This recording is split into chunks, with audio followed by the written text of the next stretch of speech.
की रात वो सफ़ा पढ़ लेना जो कि शाया हुआ लगा ही नहीं। वो तो यूं ही तुम्हारे दिल में था जो कि तुमने कभी पढ़ा ही नहीं।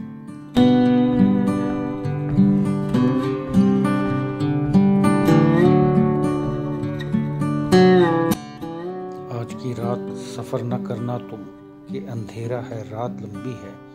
ट्रेन जाने को लहजा चाहती है लेकिन डब्बा अभी जुड़ा ही नहीं।